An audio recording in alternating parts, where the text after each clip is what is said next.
பிரதமர் அவர்களுக்கு பூரண கும்ப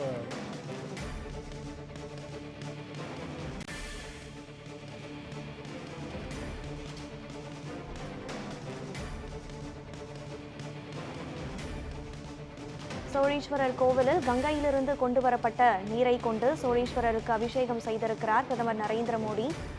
இதனைத் தொடர்ந்து திருச்சியிலிருந்து செய்தியாளர் அருண்குமார் நம்முடன் இணைகிறார். அருண்குமார், கங்கையிலிருந்து கொண்டு வரப்பட்ட நீரை கொண்டு அவர் அபிஷேகம் செய்திருக்கிறார் சோழீஸ்வரருக்கு. அதனைத் தொடர்ந்து மிக முக்கியமான நிகழ்வாக கங்கை நீரை காவிரியோடும் கலக்கவும் பிரதமர் நரேந்திர மோடி இந்த நிகழ்வில் செய்யவிருக்கிறார். ஆக இவ்விரண்டு நிகழ்வுகளையும் நாம் எப்படி தொடர்புபடுத்தி பார்க்கலாம்? நிச்சயமாக மீண்டும் மீண்டும் நாம் சொல்வது போல இது ஒரு தமிழனுடைய பாரம்பரியத்தை பறைசாற்றக்கூடிய ஒரு நிகழ்வாகத்தான் இது தொடர்ந்து நாம் பேசிக் கொண்டிருக்கிறோம். ஏனென்றால் ஒரு 2000-3000 ஆண்டுகளுக்கு முன்பான ஒரு பாரம்பரிய கட்டிடக்கலையில் சிறந்து விளங்கக்கூடிய ஒரு ராஜராஜ சோழன், ராஜேந்திர சோழன் என சொல்வார்கள். அந்த அளவுக்கான ஒரு கல்லணையை கட்டியது 2000 ஆண்டுகளுக்கு முன்பு என்று சொல்வார்கள். அந்த அளவுக்கான ஒரு நீர்நிலைகளை பராமரிக்கக்கூடிய அளவிலிருந்து ஒரு கட்டிடக்கலையில் சிறந்து விளங்கக்கூடிய ஒரு மன்னர்களை நாம் பார்த்துக் கொடுக்கிறோம். அதுவும் நம் தமிழகத்தை சேர்ந்தவர்கள், நம் தமிழகத்தில் இருந்தவர்கள் என்று சொல்லும்போது அது ஒரு பெருமையான ஒரு விஷயமாகவும் நிகழ்வாக பார்க்கப்படுகிறது. இந்த மாதிரி ஒரு சூழல்ல இந்த தமிழுடைய விஷயங்களை பறைசாற்றக்கூடிய அளவில், அதாவது இந்த இந்திய பிரதமர்கள் இதுவரை யாரும் வந்ததில்லை என்றுதான் சொல்ல வேண்டும்.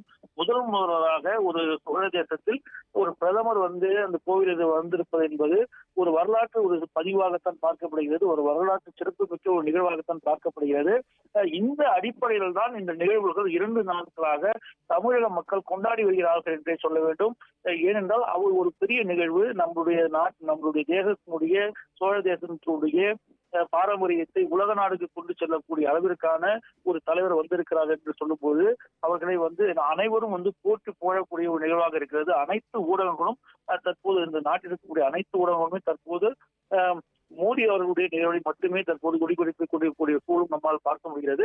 இந்த நிகழ்வில் தான் அவர் ஏற்கனவே காசில் இருக்கக்கூடிய வாரணாசியில் இறுதியாக அவர் தேர்ந்தெடுக்கப்பட்டிருக்கிறார்கள். அந்த கங்கையிலிருந்து புனித நீரை கொண்டு தற்போது காவிரி நீருடன் கலப்பது என்பது ஒரு வரலாற்று சிறப்புமிக்க ஒரு விஷயமாக பார்க்கப்படுகிறது.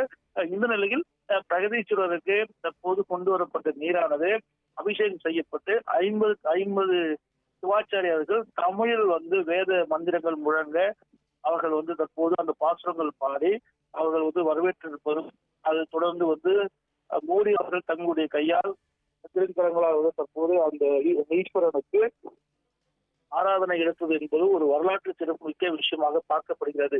இதனை கடந்து அங்க இருக்கக்கூடிய, அதாவது இங்க இருக்கக்கூடியது ராஜேந்திர சோழன் அவர்கள் கட்டிய ஒரு மண்டபம், ஒரு கோயிலாக இருந்தாலும் அங்க இருக்கக்கூடிய நந்தியானது நாயக்கர் காலத்தில் கட்டப்பட்ட ஒரு பிரம்மாண்ட நந்தி. அந்த நந்தி உலக அளவில் மிகப்பெரிய ஒரு நந்தியாக கருதப்படக்கூடிய நந்தியையும் அவர் நேரில் சென்று தரிசனம் செய்திருக்கக்கூடிய காட்சிகள் நம்ம பார்க்கப்படுகிறது. அதனைத் தொடர்ந்து இந்த பகுதியில் இருக்கக்கூடிய, அதாவது குறிப்பாக சொல்ல வேண்டும் என்றால் இந்த வட்டாரத்திற்கு தகுந்த துர்க்கையம்மன் கோவிலில் ஒரு சிறப்பு வழிபாடு செய்திருக்கிறார் என்பதும் இந்த பகுதி மக்களிடையே, அதாவது இந்த பகுதி மக்களிடையே சொல்வது என்பது ஒரு மிகப்பெரிய ஒரு விஷயமாக மாறி இருக்கிறது. துர்க்கையம்மன் என்பது இந்த பகுதியில் பிரசித்தி பெற்ற ஒரு தெய்வம். அனைத்து கிராமங்களிலும் துர்க்கையம்மன் விதத்தை வழிபடக்கூடிய ஒரு நிகழ்வு இந்த வட்டாரத்தில் அதிகமாக இருப்பதை நம்மால் பார்க்க முடிகிறது. அந்த துர்க்கையம்மனை வழிபட்டு அங்க இருக்கக்கூடிய சிவாச்சாரியர்களிடம் இருந்து பூர்ண கும்ப மரியாதையை பெற்றுக்கொண்டு தற்போது அங்கு ஒரு 3 நிமிடம் தியானம் செய்வதற்கான திட்டம் இருப்பதாகத்தான் தெரிகிறது. அந்த தியானத்தை முடித்து விட்டு வரக்கூடிய நேரங்களில் ராஜேந்திர சோழனுடைய நாணயத்தை வெளியிடுவதற்காக அவர் மேடைக்கு வர இருக்கிறார்கள். அதனை கடந்து தயாராக இருக்கக்கூடிய இசை வல்லுநர், அதாவது இருக்கக்கூடிய இசைஞானி இளையராஜனுடைய கச்சேரியும் தொடர்ந்து கேட்க இருக்கிறதாக தகவலான வெளியிருக்கிறது.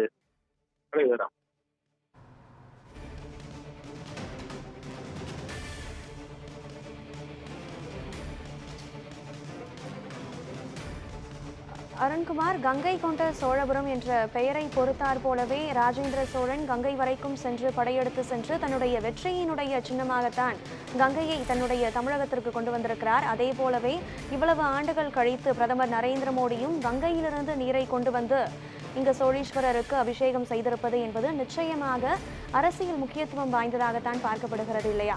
அந்த வகையில் அடுத்ததாக விழா மேடைக்கு எந்தெந்த முக்கியஸ்தர்கள் தற்போது வருகை புரிந்திருக்கின்றனர்? தற்போது பிரதமர் நரேந்திர மோடி எந்த சன்னதியில் இருக்கிறார்? அவர் சண்டிகேஸ்வரர் ஆலயம் செல்லவிருக்கிறார், அதனைத் தொடர்ந்து துர்க்கையம்மனில் தரிசனம் செய்யவிருக்கிறார், துர்க்கையம்மன் சன்னதியில் தியானம் மேற்கொள்ளவிருக்கிறார். இப்படியாக பல சன்னதிகளில் அவர் தரிசனம் செய்யவிருக்கும் நிலையில் தற்போது அவர் சரியாக எங்கு இருக்கிறார், தியானம் எவ்வளவு நேரம் அவர் மேற்கொள்வார் என நாம் எதிர்பார்க்கலாம்.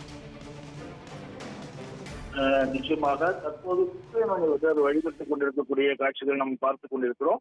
குறிப்பாக இங்க வந்து திரௌபதி அம்மன், துர்கை அம்மன் என்பது இந்த வட்டாரங்கள்ல வந்து பெரும் தெய்வங்களாக பார்க்கப்படுகிறது. அதாவது மற்ற பகுதிகள் செல்லும் பொழுது திரௌபதி அம்மன், துர்கை அம்மன் என்பது அங்க சில தெய்வங்கள் மட்டுமே வழிபடுவார்கள். ஆனா இந்த பகுதியில் ஒரு புராண தெய்வமாகத்தான் இருக்கிறார்கள். அதாவது பாமக்களா இந்த பகுதியில் இருக்கக்கூடிய மக்கள் அனைவருமே இந்த மக்கள் தெய்வத்தை வந்து குலதெய்வமாக வழங்கக்கூடிய ஒரு பகுதியாகத்தான் இந்த பகுதியானது இருந்து கொண்டிருக்கிறது. இதுவும் ஒரு வகையில் பார்க்கும்பொழுது ஒரு அரசியல் காயம் இதில் வருவதற்கான வாய்ப்புகள் தான் பெரும்பாலும் இருக்கின்றன. இருப்பினும் அந்த வளாகத்திற்குள்ளே அனைத்து தெய்வங்களும், அதாவது சிறு தெய்வங்களும் வந்து பெரு தெய்வங்கள் அனைவருமே வந்து அந்த ஒரே வளாகத்தில் இருப்பதன் காரணமாக அனைத்து தெய்வங்களையும் தற்போது அவர் அந்த சன்னதிக்கு சென்று வழிபடக்கூடிய காட்சிகள் நம்மால் பார்க்க முடிகிறது. இருப்பினும் இருக்கக்கூடிய அனைத்து சன்னதியும் செல்லக்கூடிய காட்சிகள் தான் நம்மால் பார்க்க முடிகிறது. ஒவ்வொரு சன்னதியிலும் இருக்கக்கூடிய சிவாச்சாரியர்கள் வேத மந்திரங்கள் முழங்க மோடி அவர்களுக்கு ஒரு உற்சாகமான வழிபாடு நடைபெறுவதை நம்மால் பார்க்க முடிகிறது. அவர்களும் மோடி அவர்களும் குறிப்பாக இருக்கக்கூடிய அனைத்து சன்னதியில் இருக்கக்கூடிய பிரகலாதங்களுக்கும் செல்லக்கூடிய காட்சிகள் நம்மால் பார்க்க முடிகிறது கனகதாரா. இதனைத் தொடர்ந்து அங்க மேடையில் அமைச்சர்களும் தயார் நிலையில் இருக்கிறார்கள். அங்கே கூடிய தமிழகத்தைச் சேர்ந்த அமைச்சர்களும் அப்போது பங்கேற்கக்கூடிய காட்சிகள் நம்மால் பார்க்க முடிகிறது. அதனை கடந்து ஆளுநர்களும் அங்கு வந்து வருகை புரிந்திருப்பதும் மத்திய அமைச்சர்கள் அனைவரும் தற்போது வருகை புரிந்திருப்பதை நம்மால் பார்க்க முடிகிறது. இதனை காண்பதற்காக காலை முழுக்க இருந்து அங்க ஏராளமான ஆயிரக்கணக்கான தொண்டர்களும் சரி, பொதுமக்களும் சரி அங்க இருக்கக்கூடிய காட்சிகள் நம்மால் பார்க்க முடிகிறது. இதனை கடந்து இளையராஜா அவர்களுடைய இசையில் கச்சேரிக்கான ஏற்பாடுகளும் தயார் நிலையில் இருப்பதை நம்மால் பார்க்க முடிகிறது கணிதா.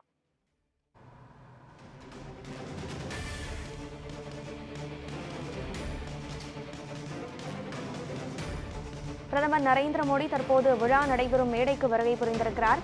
சோழீஸ்வரர் கோவிலில் அனைத்து சன்னதிகளிலும் தரிசனம் மேற்கொண்டு தியானத்தை முடித்துக் கொண்டு தற்போது பிரதமர் நரேந்திர மோடி விழா நடைபெறும் மேடைக்கு வந்திருக்கிறார். ஓதுவார்கள் அங்கு பிரதமர் நரேந்திர மோடிக்காக காத்திருக்கும்